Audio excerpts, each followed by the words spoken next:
Okay.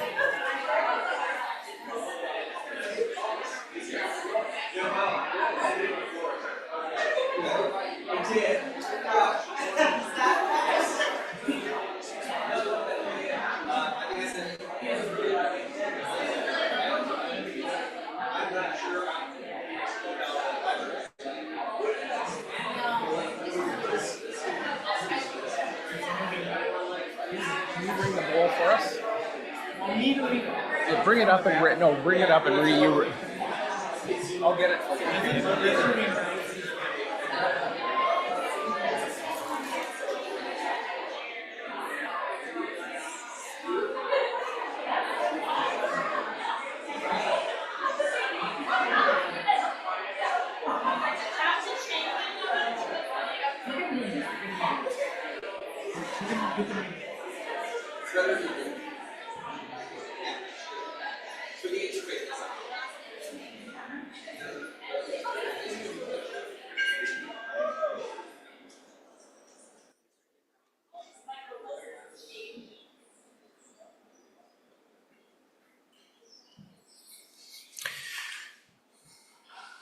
Good afternoon, everyone. As people are coming in, a very warm welcome to you. My name is Stephen Hurley, and I'm part of the Spiritual Life team here at Emmanuel College, and we're very glad that you're here. Many of you have been well fancified with the food downstairs, and we're glad that you've made your way to this space. If you're new to this space, the Spiritual Life team is a multi-faith inclusive circle of students and faculty who believe that something sacred happens when we come together across traditions and philosophies. Our hope is simple: to create a space where each of us can bring who we are, what we believe, and how we practice, while listening deeply and learning from one another. The Spiritual Life team is a small family: one professor, one teaching assistant, and 9 students, grounded in very different faith traditions. And as a team, we all help to hold this shared space of curiosity and care. I'd like to take a moment to recognize the members of the Spiritual Life team, not because they want your applause, but because you may have feedback for them after today's gathering. So I'm going to ask the members of the Spiritual Life team if you would please stand. We're supposed to be wearing special name tags, but we all forget them all. Oh, Varut has one. There you go. Well done. Thank you. Every Wednesday we gather for about an hour, and sometimes we explore a single theme that touches all of our lives, all of our traditions. Other times we spend time with one particular tradition, praying, meditating, or simply reflecting together.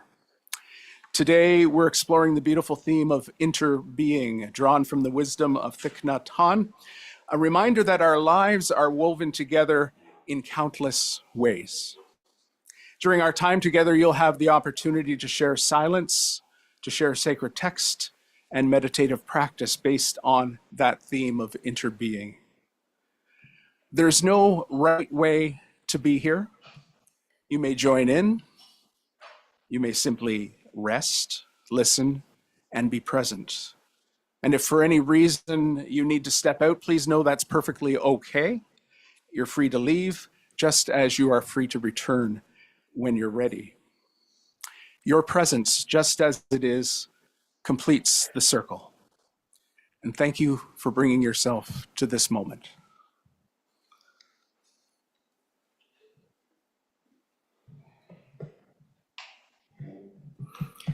This land acknowledgement is adapted from 10 Love Letters to the Earth by Thich Nhat Hanh.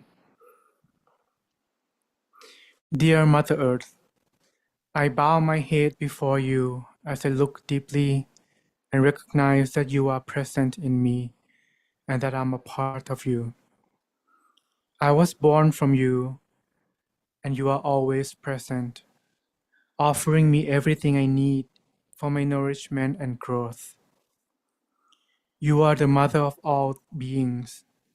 We are just one young species of your many children.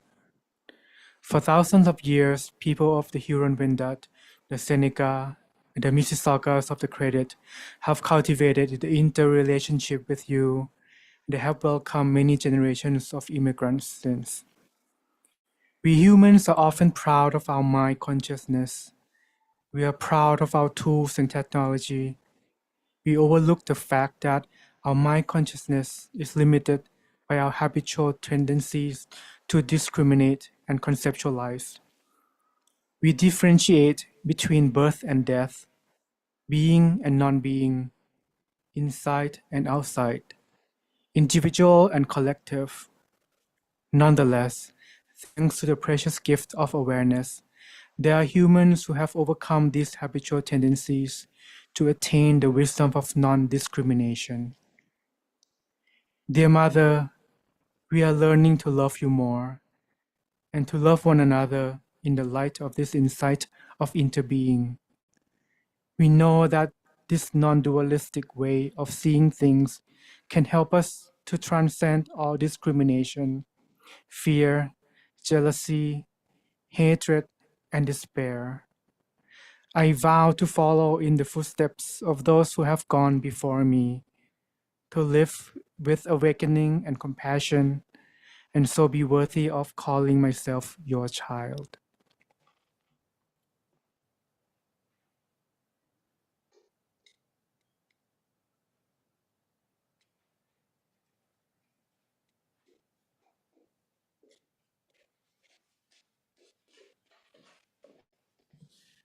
Okay.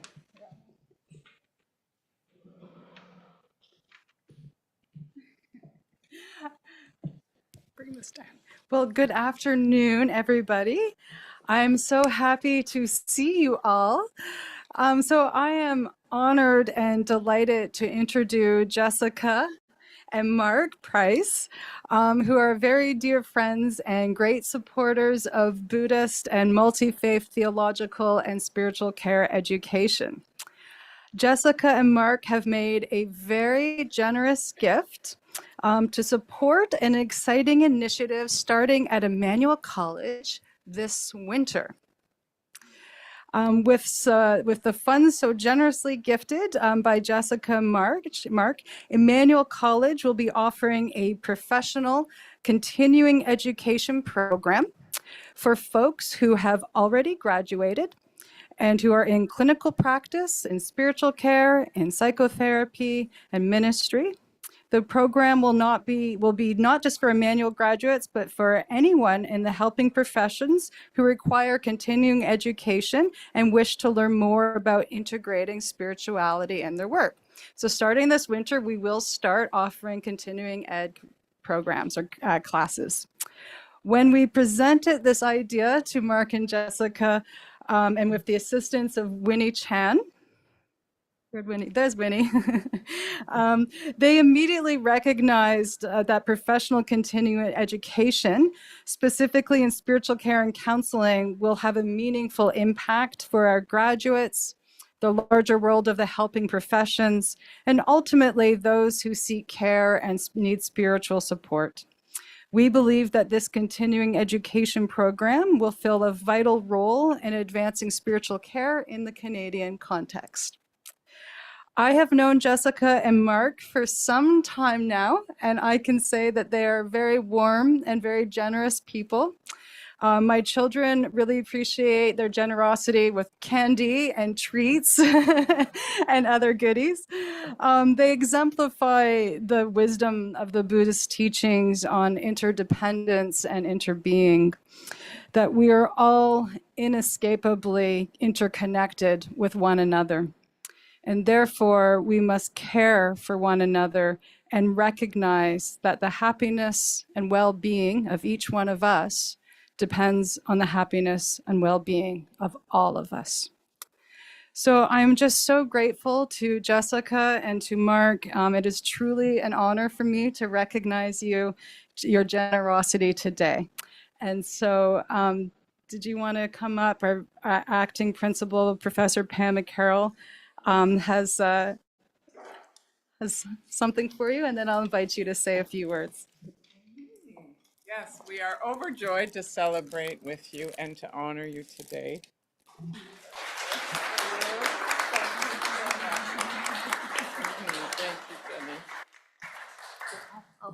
slide.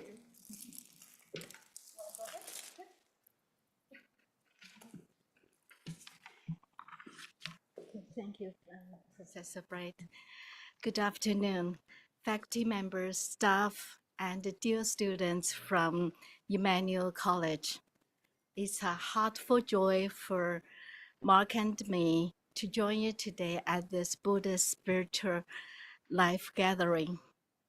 Last year, the highly respected and our dear friend Winnie Chen inspired us to join the inaugural collaboration of Emmanuel's continuing education program with the Buddhist College of Canada.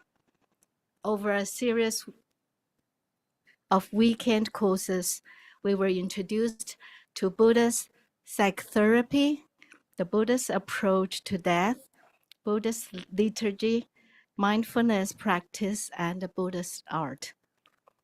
These classes were not only educational, they were transformational.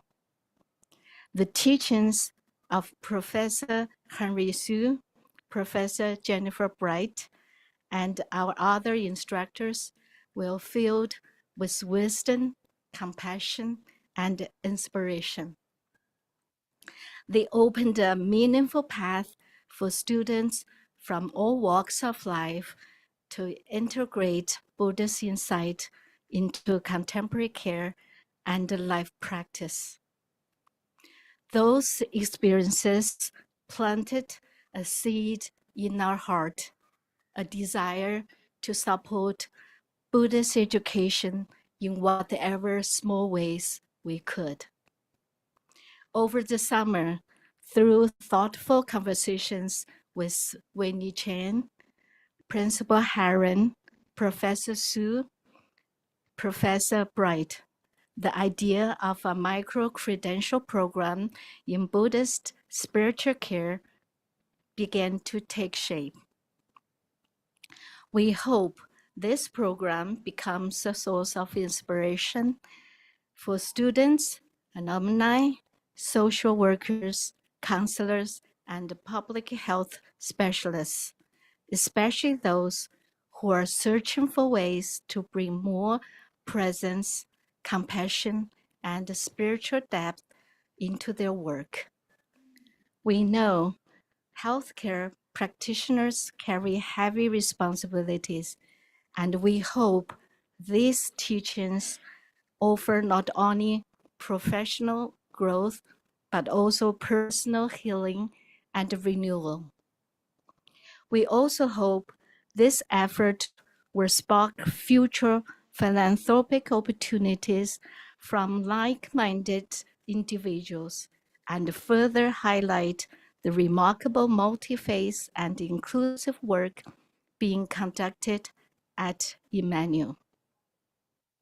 We believe deeply that community involvement and support in Buddhist education are essential to fostering social, spiritual, and academic growth.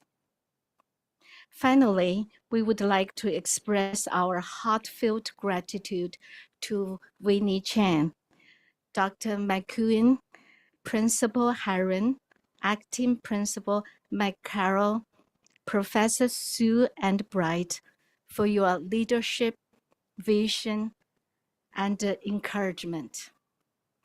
Also, special thanks to Executive Director Luis and Amy for facilitating this meaningful journey that Mark and I are honored to take part in. In closing, may the small seed we plant today flourish into something profound and meaningful in the years to come.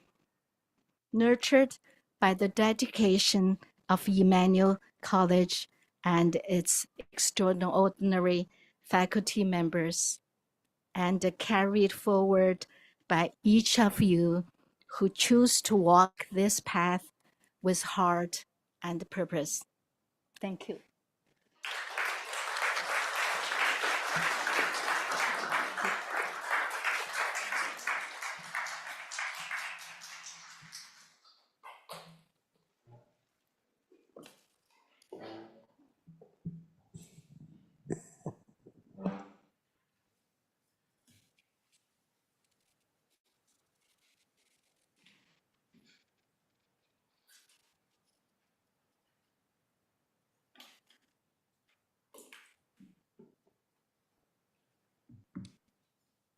Hello.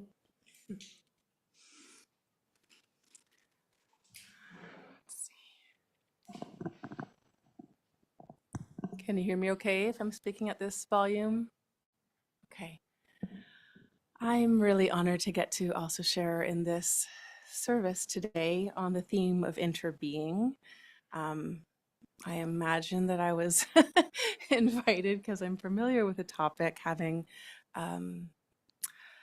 had the opportunity to take ordination with Thich Nhat Hanh and live in this community and practice for a good 7 years and practicing for a few decades. So it's actually really exciting these days to hear the word interbeing used colloquially outside of the Plum Village tradition, because it's a indigenous term to our community that has been offered to be shared with all beings, because it's yeah, maybe I'll start. Thich Nhat Hanh in Being Peace had this lovely little passage that said, if you're a poet, you can see the sun in this piece of paper, because we know that without sunlight, trees cannot grow, and without trees, there cannot be paper.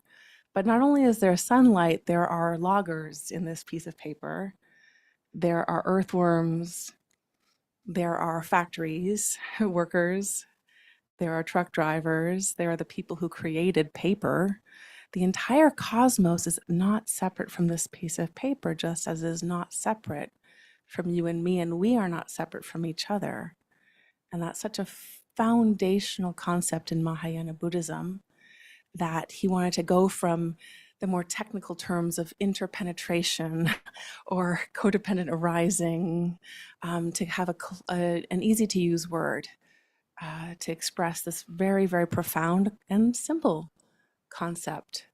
That's also, if you're a scientist, you might think of this more through, not exactly, but the mycelial network, where, yes, there are mushrooms that pop up, but they could not arise if there were not the foundational connectedness of a mycelial network that we cannot see, but is there. In fact, or in this school of Buddhism, the entire consciousness works like that. But we're not talking about that today. Entanglement speaks of this too, but I'm not a physicist, so I'm not going to get into quantum entanglement. But there's many ways to understand profound truths because they are true. It's not too hard to understand that when I breathe out and you breathe in, there's real connection, whether that is through contagion, as we learned so deeply through the pandemic, as well as, my cells are not necessarily separate from the cells in your body. If some of the atoms of oxygen that were in your body a few minutes ago are now in mine, where is the actual line of separation?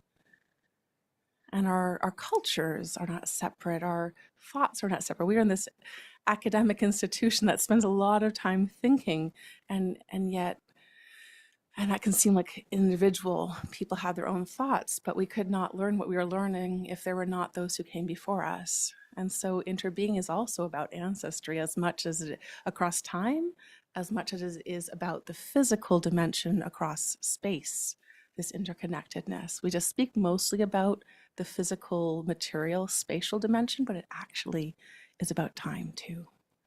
This vast interpenetration, this interdependence, this interbeing.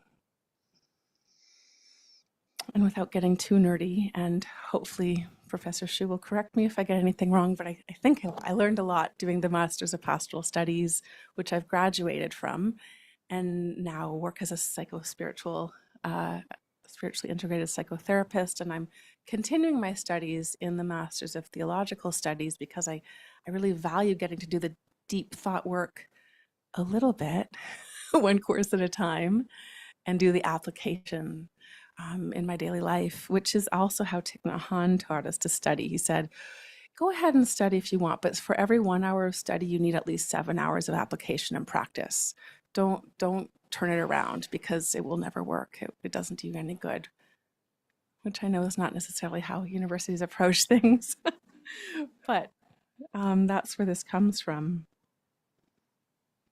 Interbeing isn't only the term emptiness, but I wanted to bring in the term emptiness because that also is a word that gets tossed around a little bit more with little context. And I know for a lot of folks new to the Dharma, hearing the word emptiness can bring up ideas of like, well, does that mean that nothing exists? Is this nihilism? Does this mean that we're just saying that there's no you, no me, there's no substantiality? And that's actually not it. Again, Thich Nhat Hanh would often hold up a cup and say, this cup is empty. That doesn't mean there's no cup. It means it's full of possibility. And so this spaciousness that is required for potentiality to exist, for creativity to exist, is also at the heart of this interbeing, because it's related to the concept of emptiness or shunyata, which can get, again, heady, but it's also something that we can feel into, that we can breathe into and live into, which is why I think it's so important that we are joining our orthodoxy and our orthopraxy, our how we understand things with how we practice and embody things, which is, I think, the best of what we can be doing with ourselves here and in the rest of the world. There is another image that I want to offer. Some of you may have heard of the net, of Indra's net, which is a much older image than, say, mycelial networks or quantum entanglement or even pieces of paper. It goes back, oh goodness, over 1,000, something like that, a good long time. And it's from even older stories back in the Indian traditions.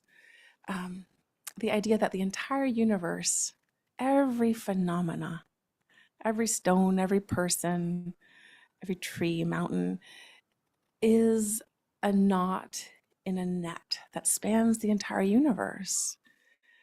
And thus we are all interconnected, and at each knot there is a jewel that is each being and each phenomena.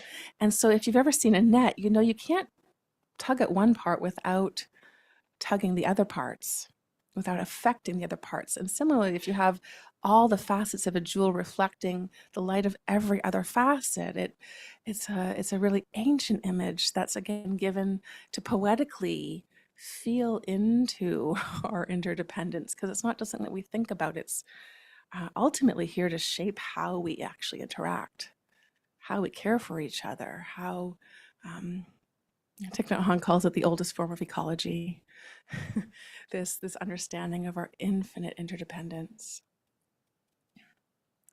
And it also comes out of the Prajnaparamita school, the perfection of wisdom school, which we're going to get to hear an edition of the Heart Sutra after this. And so I want to give a really, I'm looking at the time because I will go on and on. I love this stuff. Not just as ideas, but because it can change lives and hearts and culture. It really can change culture. So we're going to hear the Heart Sutra, which Thich Nhat Hanh translates as the insight that brings us to the other shore, because there's a lot of speaking of crossing over shores. And if you're familiar with the Heart Sutra, you'll realize this is different than what you've heard before. Even those who don't know the Heart Sutra may have heard this phrase, form is emptiness and emptiness is form, because the dialectics of Prajnaparamita are all these negations, and it seems very confounding. And if you try to study it and understand it intellectually, it can get incredibly confusing and confounding. And so I want to invite us into this listening of the Heart Sutra and maybe reading with two things in mind. One, this was one of the last works that Thich Nhat Hanh did before he had a stroke. I was still living in Plum Village at the time. He had been ill for months and would like rest all day. And then at some point he would basically wake up, call an attendant, say, bring a recorder, and say, this, and just had these like brilliant ideas and these big projects, and then he'd just go rest for the rest of the day. And this was one of the last works of his life. He believes really deeply that for any tradition to be living, it has to stay changing, because that's also part of interdependence, is that nothing is fixed when everything is interconnected. And so even our even our precepts were meant in this tradition are meant to revise every few decades, which gets us in trouble with other traditions that don't think you should ever revise anything. So this, a very essential sutra, was revised or reinterpreted, retranslated. And if you get to the second paragraph, this body itself is emptiness. Emptiness itself is this body. Thai means teacher in Vietnamese. Thai felt very strongly that you need to shake up the language of form is emptiness, emptiness is form, because it has become rote. And he wants to make it clear, like even our bodies, our bodies are this emptiness, this interconnectedness, not just ideas out there. And so when you hear this body, it's meant your body and my body and all of our bodies. It's meant to bring us more personally into this listening. And the other thing that I want to share is that please don't bring your academic brains to listen to this. For me, it's like listening to Shakespeare, which I can only do if I relax and don't try to catch every word, but just open to it and feel into it. So I'd like to offer that as a possible way of approaching this Heart Sutra that has so much negation, not to negate the source Buddhism, sometimes we call it, but that folks went so deeply into the original teachings that they kept going and found more. And so this sutra has a lot of negating of source teachings, not as a dismissal, but as an invitation to go beyond and to continue, which is also interdependence, interbeing, because it is not static and fixed. So with that, I hope this has given you a feel for a little more of interbeing. And I know that there's practices that we're going to get to do. So thank you for your kind listening.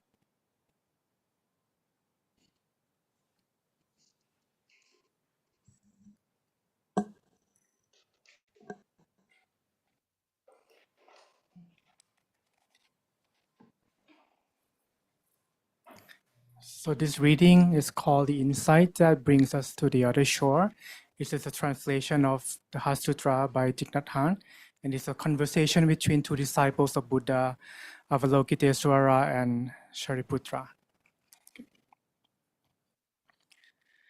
Avalokiteshvara, while practicing deeply with the insight that brings us to the other shore, suddenly discovered that all of the 5 skandhas are equally empty. And with this realization, he overcame all ill-being. Listen, Shariputra, this body itself is emptiness, and emptiness itself is this body. This body is not other than emptiness, and emptiness is not other than this body. The same is true of feelings, perceptions, mental formations, and consciousness. Listen, Shariputra, all phenomena bear the mark of emptiness. Their true nature is the nature of no birth, no death, no being, no non-being, no defilement, no purity, no increasing, no decreasing. That is why in emptiness, body, feelings, perceptions, mental formations, and consciousness are not separate self-entities. The 18 realms of phenomena, which are the 6 sense organs, the 6 sense objects, and the 6 consciousnesses, are also not separate self-entities.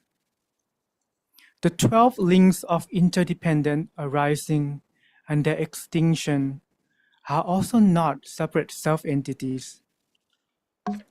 Ill-being, the causes of ill-being, the end of ill-being, the path, insight, and attainment are also not separate self-entities. Whoever can see this no longer needs anything to attain. Bodhisattvas who practice the insight that brings us to the other shore see no more obstacles in their mind. And because there are no more obstacles in their mind, they can overcome all fear.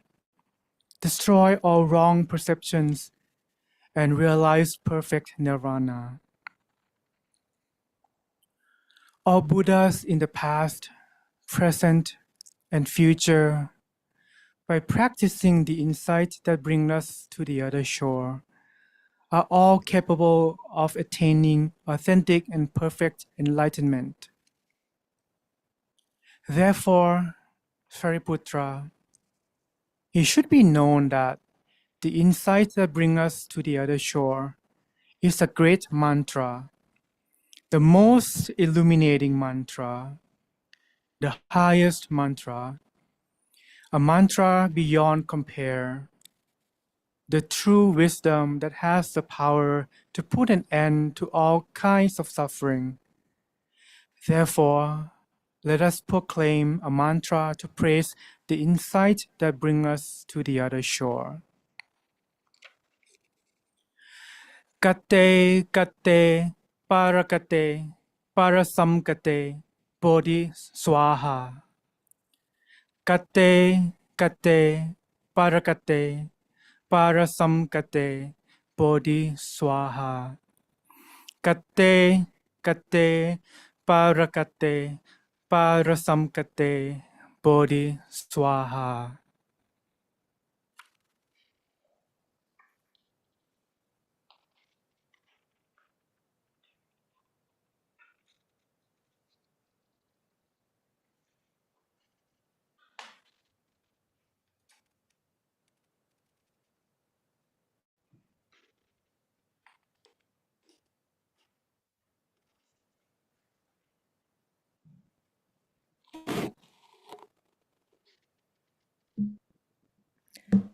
Good afternoon, everybody.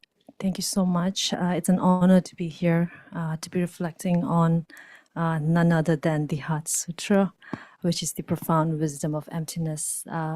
It's actually said that all of Buddha's teachings were taught for one to be able to realize the ultimate wisdom, which is the wisdom of emptiness.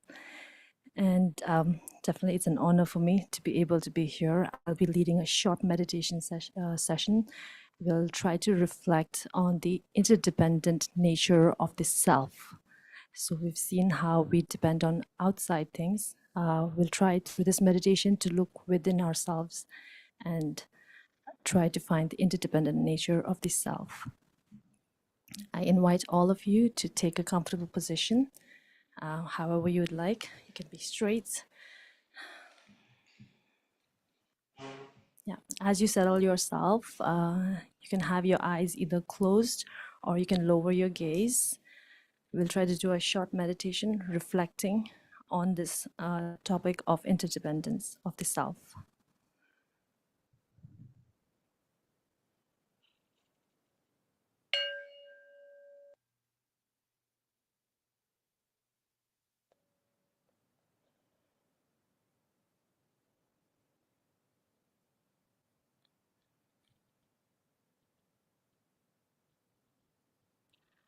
Try to anchor your mind to your breath or any objects, be it internal or external.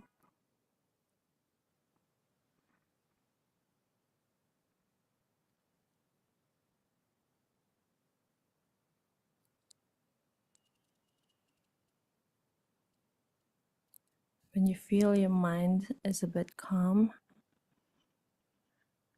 and you have some focus, try to visualize a rainbow. A rainbow with all its bright colors.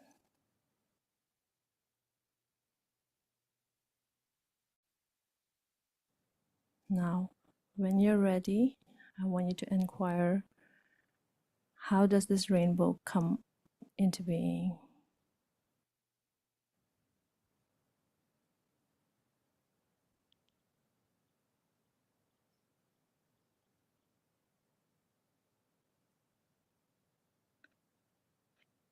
A rainbow comes into being with the coming together of light and moisture. Without light or the right amount of sunlight, the rainbow does not appear. Just like that, Moving on from the rainbow, we'll attempt to look into the nature of the self or the I that we hold on to.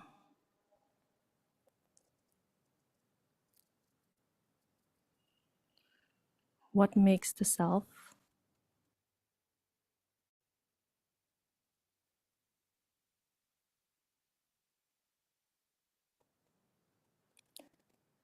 Is it the label, the name that I have?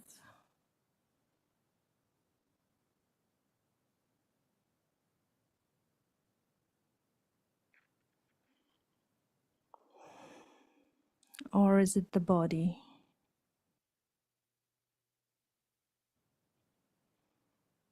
My body with all the five senses?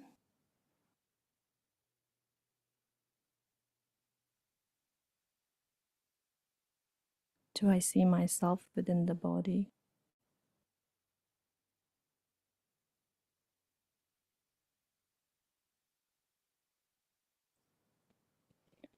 Or the elements within my body? Am I the earth element, like my bones, the muscles? Or am I like the water element, the fluids within my body?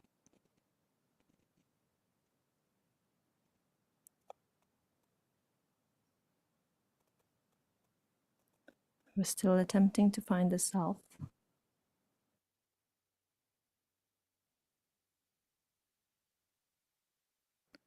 Moving from the body, how about my feelings? The myriad, plentiful feelings we have within ourselves. Pleasant, unpleasant, neutral.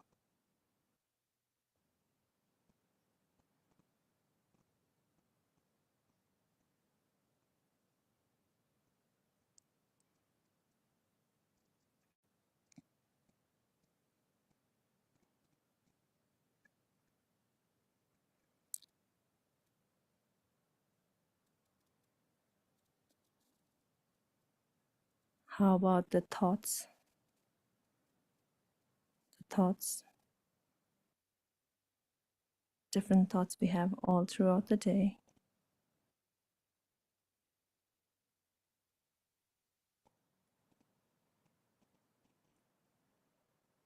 Our beliefs, our values.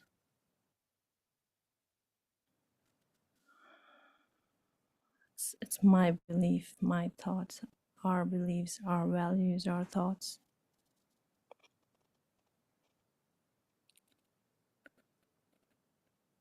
See how all of them inform our perceptions, how we see and behave in this world.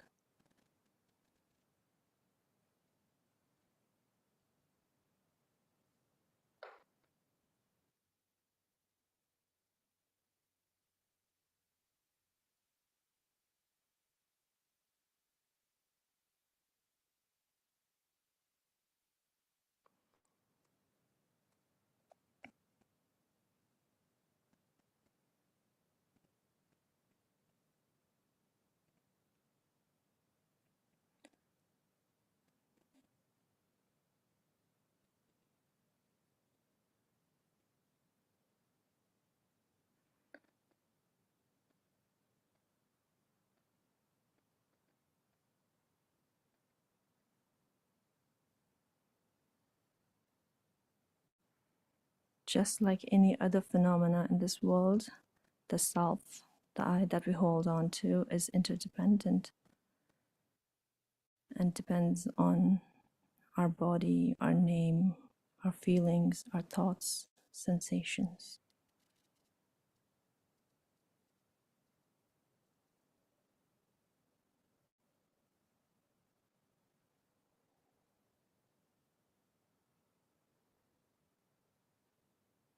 Stay in that moment.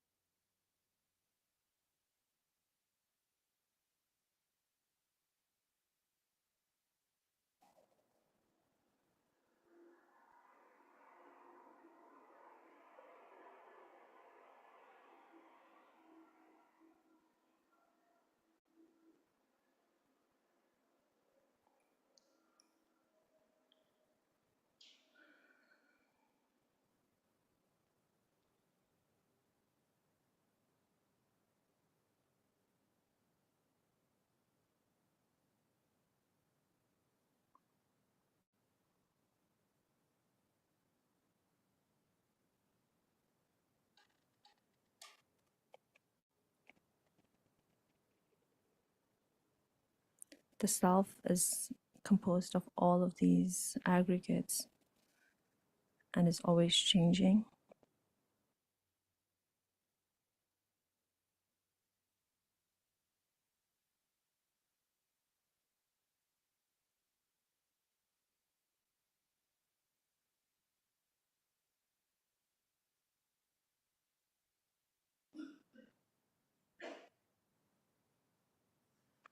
Gently, when you're ready, we will come back to the room.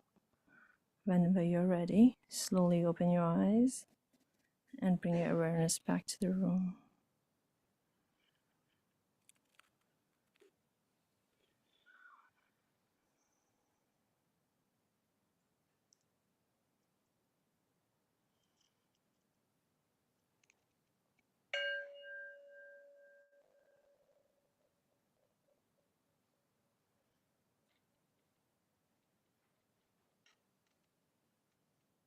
Thank you all. I think that was a short meditation on seeing the interdependence of the self. And we talk about interdependence of the self and all phenomena as well. And like our friend Melinda, who explained very beautifully, when we talk about emptiness, it's not nothingness. It is actually by Nagarjuna, who explained it so well, that emptiness is interdependence, meaning it's the middle way, it's beyond nihilism and eternalism.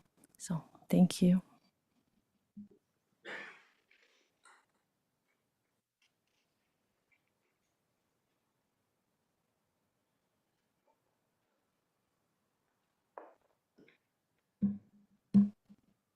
Hi, everyone.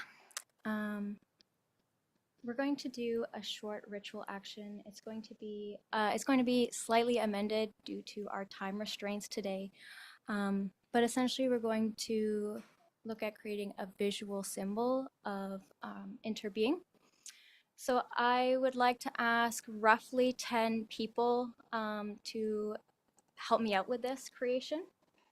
If 10 people would be able to stand up in a circle in the middle of our space today, and we can begin.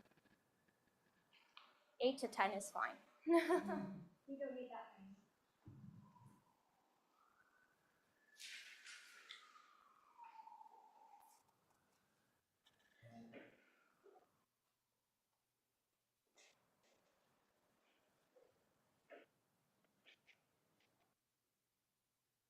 Wonderful. Thank you, everyone. So what we're going to do is deep connections together for this all of your arms. So when I throw the ball of your arms, whoever's next, I invite you to say a word of connection, gratitude, or care out loud or silently, whichever you prefer, and also across the circle. And then the last person can answer.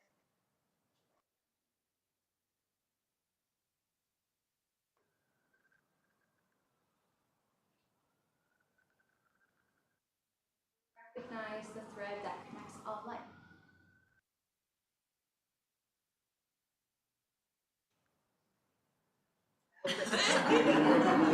Try again. Now love. Joy.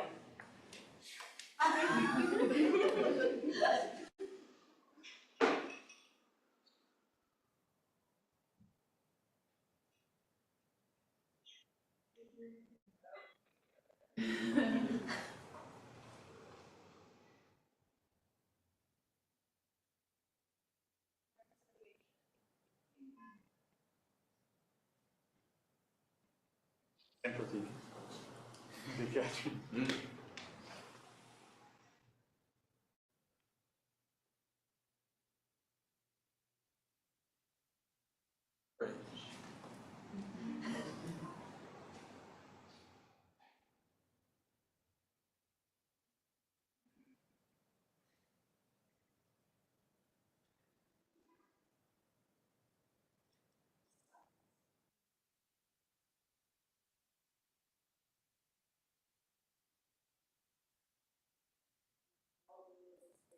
Of the mind and body.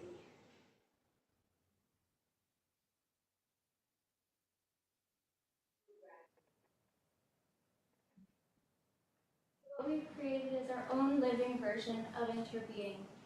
And then I invite each of us to either to move their hand that's holding the thread up or down, whichever way they like. And as we do this, I invite us to all notice how our gestures change the shape of the web and how one touches all. I invite everyone else in the circle to bring awareness to the invisible and visible threads that connect us together.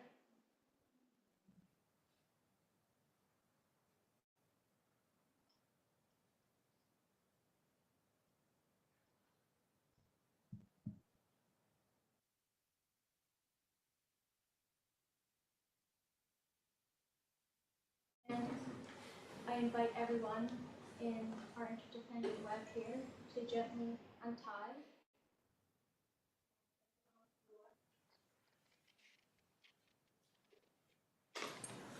As representation of what we have created in connection today, I invite everyone to notice it on their way out. Thank you everyone for your participation.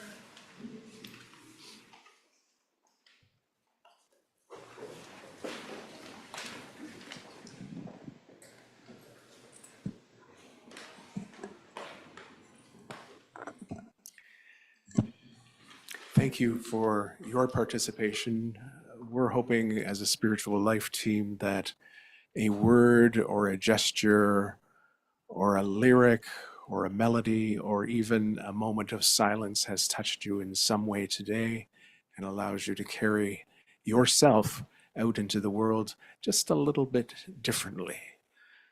We'd like to thank, as you can see, our spiritual life team is made up of 11 people, but a lot of today's work together was done by people outside of that team. So we'd like to thank them for being here and for offering their gifts. Thank you so much. Before we close our time together today, I wanted to invite Muttaram to come forward and speak just a touch on next week's spiritual life gathering. Oh, you're not going to come up? Okay. For people watching at home.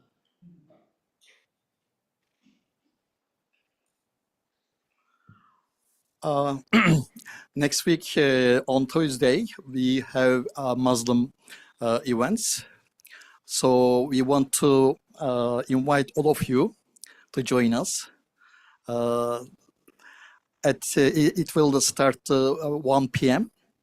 Like this. Yeah.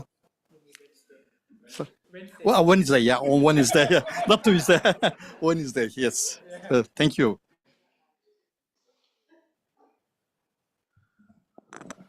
So we leave this place a little more aware of our interbeing, our interdependence, and our interconnectedness. So thank you for being here, and we will see you next week.